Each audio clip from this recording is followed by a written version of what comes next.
အားလုံးပဲမြင်ကြပါရှင် Academic Teaching ညံကုန်မှကျေးဇူးပါတယ်ရှင်ဒီနေ့မှာတော့ဟိုတနေ့ကသင်ငန်းစာအဆက်ဖြစ်တဲ့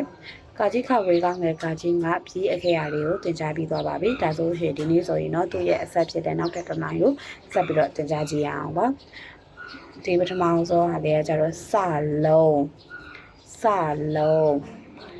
ဒီ second လေးကိုကျတော့စလိန်sorry စာလုံးရေးပုံရေးနည်းလေးကကြတော့အရင်ဆုံးဝါလုံးလေးရေးမယ်ပြီးတော့လို့ရှိရင်အဆက်ကလေးဟိုမျက်လုံးလေးပုံစံထည့်လိုက်မယ်ဝါလုံးလေးထည့်မယ်ပြီးရင်မျက်လုံးလေးပုံစံထည့်လိုက်မယ်ဒါလေးကစာလုံးပါ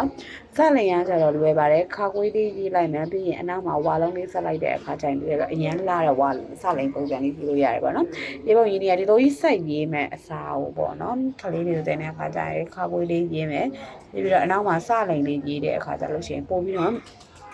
မြန်နေရေးတာလွယ်တယ်လည်းရေးလဲလှတယ်ပေါ့နော်ဒါလေးကစလိန်ပြောလို့ရှိရင်ဒါလေးကကျတော့ဇာကွဲ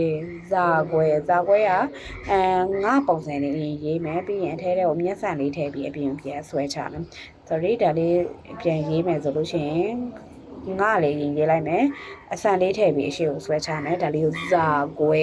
အောက်ပြီးဒါဆိုလို့ရှိရင်ဒီစကလုံးလေးကိုဆက်သွားရအောင်ဇာမြင်ဆွဲ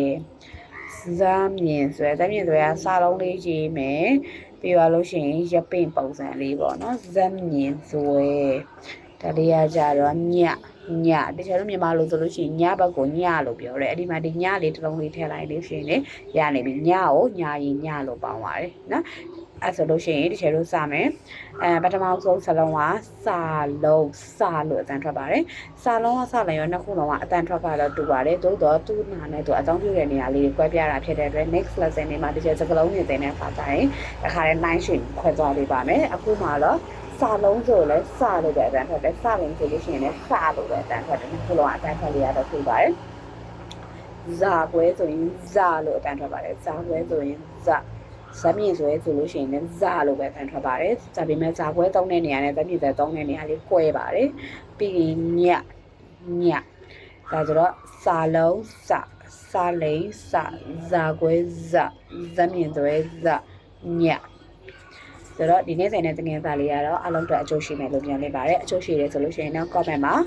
ရေးပေးခဲ့ဖို့တောင်းဆိုချင်ပါတယ်ကျေးဇူးတင်ပါတယ်